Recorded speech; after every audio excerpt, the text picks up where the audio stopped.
पहिली रचना त्यावेळेला रचली जागूमय सारी रयन बलमा, ही त्यांची पहिली रचना, तिथे सुरुवात झाली त्यांची. आणि तो कार्यक्रम अतिशय उत्तम झाला, सगळ्यांना खूपच आवडला. त्यांनी सेन्सॉर बोर्डावरही काम केलं. त्यांनी ध्वनिमुद्रण कंपनीच्या त्या निर्मात्या होत्या, दिग्दर्शिका होत्या. मुंबईत त्यांनी संगीत संमेलन सुरू केलं. पुण्याच्या गानवर्धन संस्थेच्या त्या कित्येक वर्ष अध्यक्षा होत्या. प्रभात्रे फाउंडेशन स्थापन करून त्यांनी स्वरमयी गुरुकुल सुरू केलं आणि त्याच्या 4 शाखा आहेत. मुंबई, पनवेल, पुणे आणि सोलापूर अशा 4 ठिकाणी या शाखा चालवल्या जातात. संगीताचा प्रसार तेवढ्या मोठ्या प्रमाणावर त्यांनी केलेला आहे. अशा या गानयोगिनी म्हणावं ज्यांना, की त्यांनी खरोखर एखाद्या योग्यासारखी तपश्चर्या केली गाण्यासाठी. गानयोगिनी ही उपाधी त्यांना मिळाली. त्यानंतर पद्म पुरस्कार त्यांना प्रथम पद्मश्री, पद्मभूषण आणि मग पद्मविभूषण हे मागच्या 22 साली त्यांना हे सर्वोच्च सन्मान प्राप्त झाला. आता अश्विनीताई त्यांची कला सादर करणार आहेत. अश्विनीताई यांनी ग्वाल्हेर गायकीचंही शिक्षण घेतलं आणि किराणा गायकीचंही शिक्षण घेतलेलं आहे. आणि प्रभाताईंच्या हाताखाली त्यांना खूपच किराणा गायकीचा अभ्यास त्यांनी केलेला आहे. त्यांच्या मार्गदर्शनाखालीच त्यांनी सुरेश बाबू माने यांच्यावरती प्रबंध लिहून PhD प्राप्त केलेली आहे. आणि सोलापुरामध्ये त्यांनी अनेक उत्तम शिष्य तयार केलेले आहेत आणि अजूनही त्यांच्यामध्ये तेवढाच उत्साह आहे. त्या ऑनलाईन, आता खरं म्हणजे नव्या काळाशी त्या सुसंगत ऑनलाईन क्लासेस सुद्धा घेतात. इथून पुण्याला त्या हल्ली बऱ्याच वेळेला असतात. पुण्यातही नवे शिष्य त्यांच्याकडे तयार होत आहेत. सांगलीच्या शिष्य, आत्ता तुम्ही ऐकलंच त्यांचं गाणं.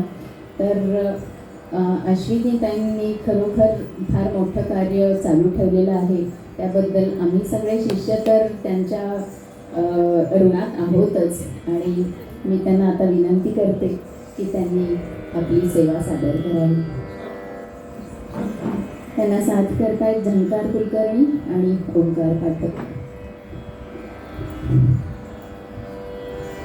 नमस्कार. प्रभाताई माझ्या गुरु नव्हे, त्या माझ्या आईच होत्या. खूप वर्ष मला त्यांचा सहवास लाभला. 1978-19 सालाच्या सुमारास मी मुंबईत गेले आणि लहानपणापासून माझी एक इच्छा होती की त्यांच्याकडे आपण संगीत शिकावं, तालीम घ्यावी पद्धतची. आणि ती इच्छा माझी मुंबईला गेल्यावर पूर्ण झाली. म्हणजे 1980 सालापासून त्यांचं आणि माझे आई लेकीचे संबंध. मुंबईला मी 10 वर्ष होते. त्या काळात त्यांनी मला तिथे SNDT, तेव्हा त्या हेड ऑफ द डिपार्टमेंट म्हणून म्युझिक डिपार्टमेंटमध्ये काम करत होत्या. त्यांनी मला तिथे MA करायला लागलं. PhDसाठी विद्यापीठात मला फेलोशिप मिळाली होती. त्याच वर्षी माझे मिस्टर सोलापूरला परत आल्यामुळे ती फेलोशिप मी काही घेतली नाही आणि 1985-86 आम्ही परत सोलापूरला आलो. पण इथे आल्यानंतरही मी वरचेवर त्यांच्याकडे जात होते, त्या माझ्याकडे येत होत्या. आणि एक जवळीक, म्हणजे शिष्येपेक्षाही जवळीक नातं आमचं निर्माण झालं होतं. त्या माझ्याकडे इथे येऊन राहत होत्या. आणि माझं इथलं काम बघून त्यांनी मला इथे तू गुरुकुल सुरू कर, आपल्या स्वरमय गुरुकुलची शाखा सुरू कर म्हणून प्रोत्साहन दिलं. आणि 2011 साली आम्ही ॲम्फीथिएटरमध्ये मोठा कार्यक्रम केला होता आणि गुरुकुलची स्थापना केली. त्याच्या अंतर्गत मी आंतरराष्ट्रीय ख्यालगायन स्पर्धा घेतल्या. खूप चांगलं त्यांनी आम्हाला मार्गदर्शन केलं, पुढे आणण्याचा प्रयत्न केला. आणि सतत नव्या पिढीबरोबर तुम्ही चालत राहा असा संदेश आणि दृष्टिकोन त्यांचा इतका पुरोगामी होता की त्यावेळेला त्या काय बोलतात ते आम्हाला कळायचं नाही. पण नंतर जसा विचार करू तसं त्याच्यातली गहनता, गंभीरता लक्षात येऊ लागली. आणि वयाच्या 92व्या वर्षी, म्हणजे त्यांच्याकडनं काय अपेक्षा करणार आम्ही तरी, पण त्या 92 वर्षापर्यंत सतत कार्यरत होत्या, गाण्याचे कार्यक्रम करत होत्या आणि सतत त्यांचं लिखाण वाचन चालू होतं. आणि 13 तारखेला त्या गेल्या, तर 15 तारखेला त्यांचा मुंबईला कार्यक्रम होता हृदय आर्ट्समध्ये, म्हणून त्यांनी बॅग भरून ठेवली होती रात्री आणि तिथून त्या खरगपूरला जाणार होत्या. तिथे स्पीक मायकेचा कार्यक्रम होता. 17 तारखेचं त्यांचं विमान होतं खरगपूरला जायचं. एवढं सगळं वेळ त्यांचं कार्य आणि अशा हसता खेळता चालत्या बोलत्या एकदम गेल्या. रात्रीतून त्रास झाला, मला बरं वाटत नाही. माझे भाऊ डॉक्टर आहेत पुण्याला, त्यांची ट्रीटमेंट घ्यायच्या. दीनानाथला जाऊयात म्हणून निघताना माझी टिकली दे गं, माझं हे दे गं, असं तिथे राहणाऱ्या त्यांची भारती म्हणून राहत होती जवळ, तिला मागितलं.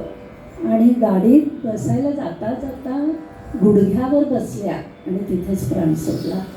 म्हणजे त्या खाली आडव्या झाल्या नाहीत, पडल्या नाहीत, काही नाही.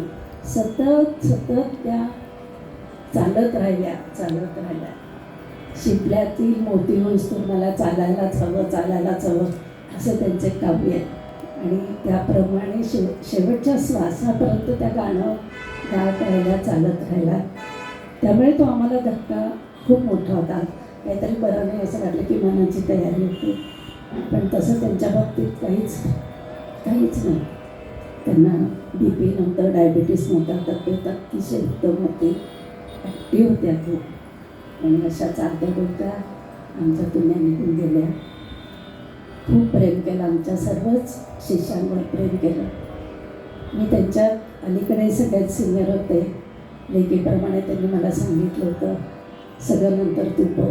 आम्ही 15 दिवस राहूनचं सगळे त्यांचे दिवस पाणी सगळं त्यांच्या मनासारखं केलं आणि त्यांची सतत आठवण म्हणून काहीतरी करत राहावं. आज त्यांना श्रद्धांजलीपर त्यांच्या बंदिशी आपल्या सोलापूरकरांना ऐकवाव्यात. आपल्या सोलापुरात माझ्या विद्यार्थिनींना जे मी थोडंफार शिकवता आलं ते शिकवलं, त्यांना घेता येतं त्यांनी घेतलं आणि ते आपल्या पुढे प्रामाणिकपणे सादर करण्याचा प्रयत्न करत आहोत, तो केला. मला आज खरं तर खूप भरून आलं आहे त्यांच्या आठवणीने. त्यांचे प्रत्येक बंदिश शिकवताना त्यांची आठवण ही जागी होते आणि खूप प्रेम केलं, खूप प्रेमळ होत्या. सर्वच आमच्या गुरुभगिनींवर त्या लेकीसारखं प्रेम करत होत्या. त्यांना नातेवाईक कोणी नव्हतं. त्यांच्या माहेरचं त्यांचं जवळचं त्यांनी लग्न केलं नव्हतं. जवळचं कोणी नाही, आम्हीच त्यांच्यासाठी जवळचं होतं. त्यामुळे खूप आमची जवळी होती. आज इथे त्यांचा 13 तारखेला त्यांचं पुण्यतिथी असते, ते काल करायचं होतं मला, पण सगळ्या सुविधा म्हटलं आज रविवारचा आम्ही दिवस ठरवला आणि एक वेडी वाकडी सेवा म्हणतो तसं अर्पण करायचा प्रयत्न करतो. एवढे प्रकार त्यांनी बंदिशींमध्ये केले, जवळजवळ 500-550 बंदिशी त्यांनी एवढे रचल्या आहेत आणि गात होत्या, आम्हाला शिकवत होत्या, गात होत्या. त्याच्यात सगळे संगीतातले प्रकार, त्यांनी कुठलाही प्रकार हाताळला नाही असं नाही. सगळे प्रकार, त्यातले मॅक्झिमम प्रकार आम्ही आज सादर करायचा प्रयत्न केला. एवढं मोठं अवाढव्य काम त्यांनी करून ठेवलं आहे, एवढ्या 2-3 तासामध्ये मांडणं शक्यच नाही आहे. थोडे आम्ही वेगवेगळ्या प्रकार तरी व्हरायटी तालांमध्ये किंवा बंदिशींमध्ये होरी, सावनी, चैती, तराणा अशा वेगवेगळ्या बंदिशी सादर करण्याचा प्रयत्न केला. राग जोगकौंसमध्ये मी 2 बंदिशी सादर करते आणि नंतर एक दादरा आणि त्यांनी गायलेलं रामनवमीचा उत्सव चालला आहे, रामावरचं भजन ते म्हणते. त्यांचं वैशिष्ट्य म्हणजे आम्हाला कुठेही गायचं असू दे, कुठलाही कार्यक्रम असू दे, आम्हाला त्या लगेच बंदिश रचून द्यायच्या. कोजागिरीचा कार्यक्रम असला चंद्रावरची करून दे, कुठे रामाच्या देवळात कार्यक्रम आहे रामावरचे बंदिश किंवा गाणं लावते, आज कुठे गायचं, प्रत्येक ठिकाणी ते लगेच आम्हाला रचून द्यायच्या आणि तयार करून द्यायच्या. फार वैशिष्ट्य होतं. बघण्याचा दृष्टिकोनही खूप वेगळा होता. मी दातांना दाखवते, सांगते त्यांचं की सर्वसाधारणपणे असा राग जातो म्हटल्यावर शास्त्राच्या चौकटीत राहूनही त्याला वेगळी सौंदर्यदृष्टी कशी देता येईल हा त्यांचा नेहमी प्रयत्न असायचा. आणि तो त्या सतत म्हणजे प्रत्येक त्यांची मैफिल ह्या एक प्रयोगात्मक असायची आणि त्याच्यात तो प्रयोग ती वेगळीच असायची ती. आणि खूप काम आणि खूप वेगळे पण त्यांचं वैशिष्ट्य खूप वाखाणण्यासारखं आहे. मला असं वाटतं पुढच्या 25-50 वर्षात असा गायक होणार नाही आणि त्यांची स्मृती जागृत राहील एवढं काम त्यांनी करून ठेवलं. आता आपण त्यांची एक छोटी क्लिप बघणार त्याच्यात येईल. 11 पुस्तकं त्यांनी लिहिली आहेत साहित्यावर संगीतानुसार आणि त्या 11 पुस्तकांचं एकदम दिल्लीमध्ये प्रकाशन झालं होतं. म्हणजे खूपसे गायक आतापर्यंतचे मैफिली करत होते वेगळे, शास्त्र लिहित होते ते वेगळे होते, पण एक परफॉर्मिंग आर्टिस्ट लिखाणावर साहित्यावर एवढं प्रभुत्व मिळवून लिहिणाऱ्या मला वाटतं त्या पहिल्याच होत्या. परदेशात जाऊन भारतीय अभिजात संगीताचा प्रचार करणाऱ्या पहिल्या स्त्री गायिका त्याच होत्या. 17 वेळा त्या जाऊन आल्या जगातल्या वेगवेगळ्या देशांमध्ये आपलं संगीत तिथे प्रसारित करण्याचं त्यांनी फार मोठं काम केलं. तर संपूर्ण त्यांचा जन्मच तेवढ्याकरता होता म्हणून आम्ही त्यांना सरस्वतीची उपमा देत होतो. स्वरयोगिनी अशा आपल्यात नाही पण त्या गाण्याच्या निमित्ताने अजरामर आहेत यात ते शिल्पकार.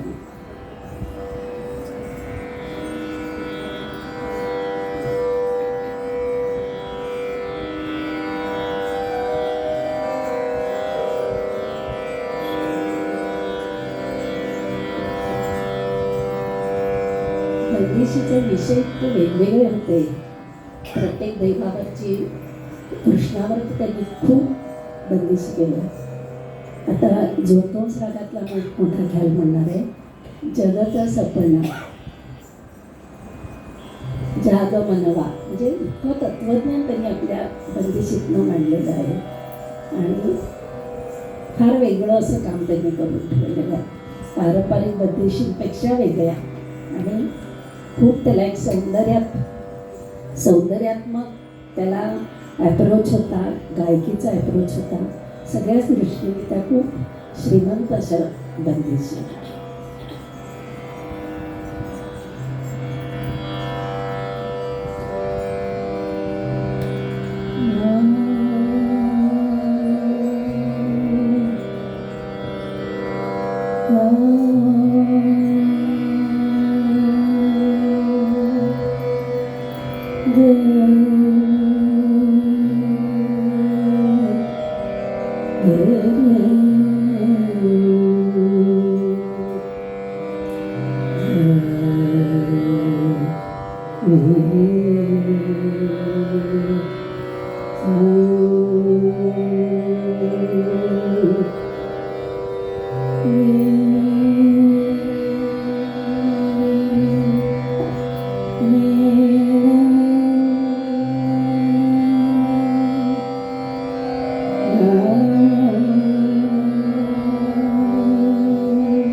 जगत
सपना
मोरी चुनरी रंगारी केसरिया मोरी चुनरी रंगारी केसरिया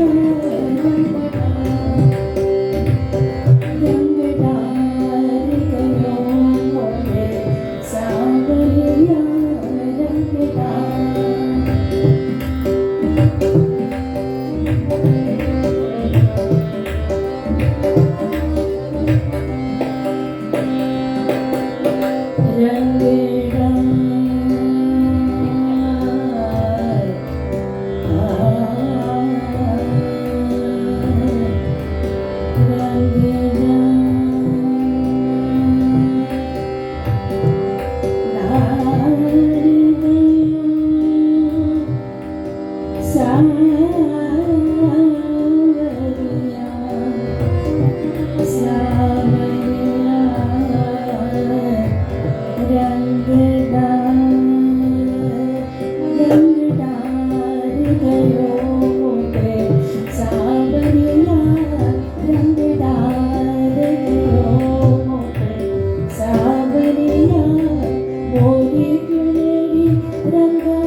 सावरिया मोरे चुनरी रंगारी केसरिया मोरे चुनरी रंगारी केसरिया रंगदार गयो पे सावरिया रंगदार गयो पे सावरिया रंगदार गयो पे सावरिया रंगदार गयो पे सावरिया मोरी चुनरी रंगारी केसरिया मोरी चुनरी रंगारी केसरिया रंगदार गयो रंगदार गयो रंगदार गयो पे सावरिया.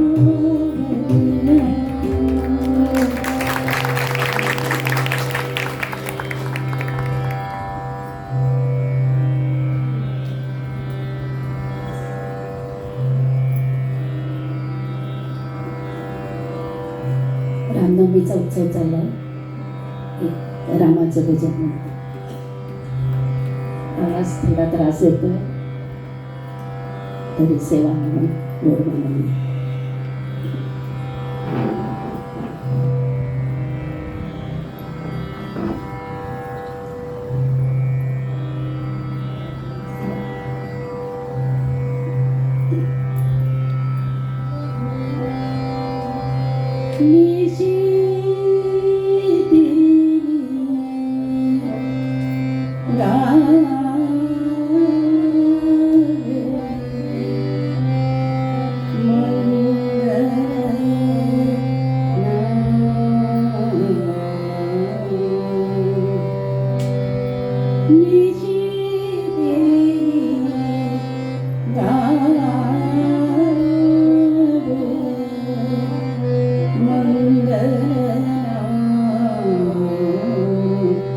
श्रीराम जय राम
जगाचा स्वामी सत्याची बात स्वामी जगाचा सत्याची बात राम रघुवरा पतित जनाचा राम रघुवरा पतित जनाचा राम रघुवरा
माझे मिस्टर अशोक वळसंकरांनी देवीचं गीत केलं होतं, तर ते मी माझ्या गुरूंना अर्पण करते आहे.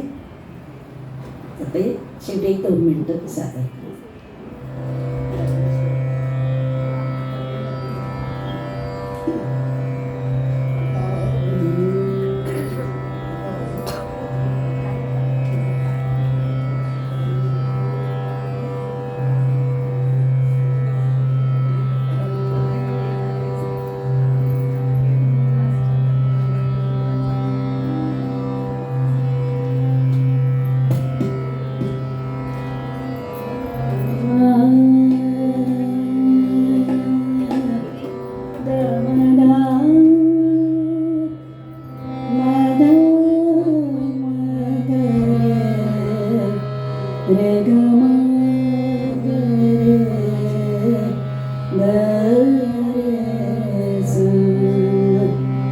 परमेश्वरी रागे सारे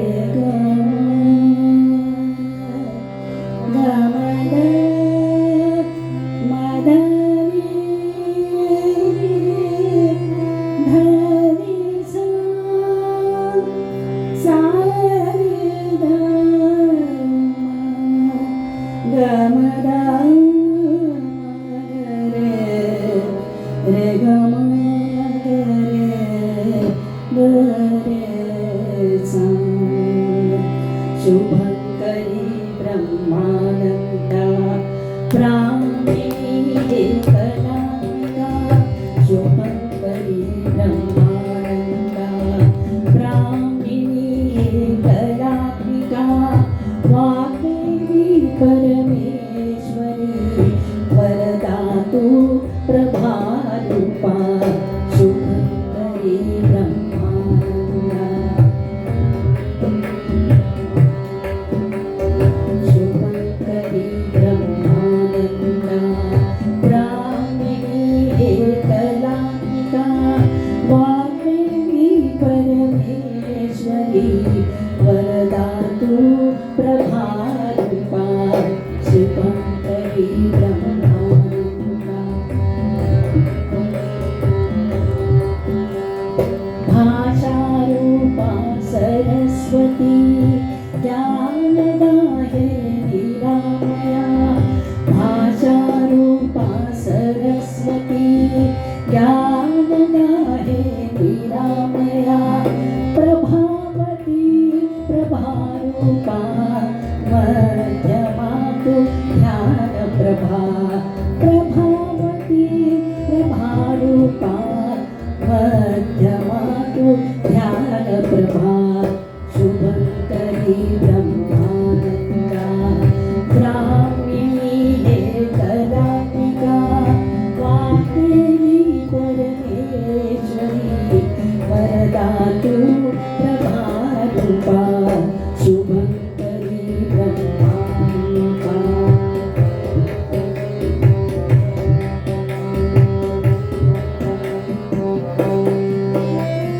परमेश्वरी स्वस्तिमती हंसिनी हे गुरुप्रिया.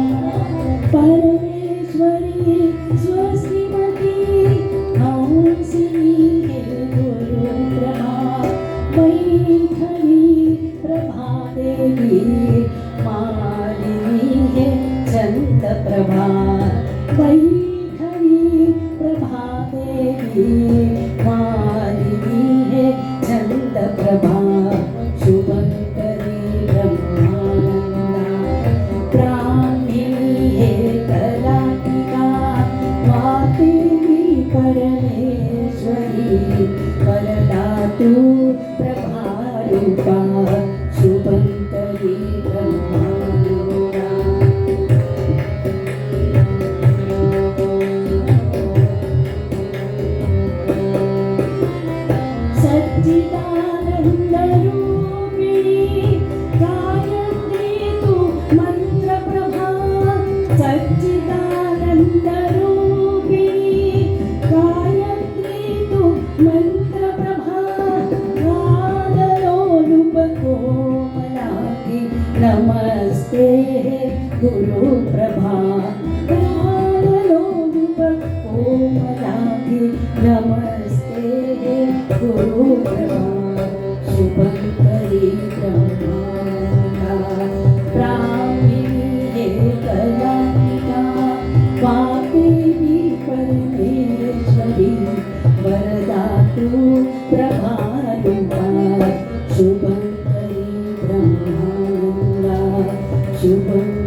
ब्रह्मा शुभं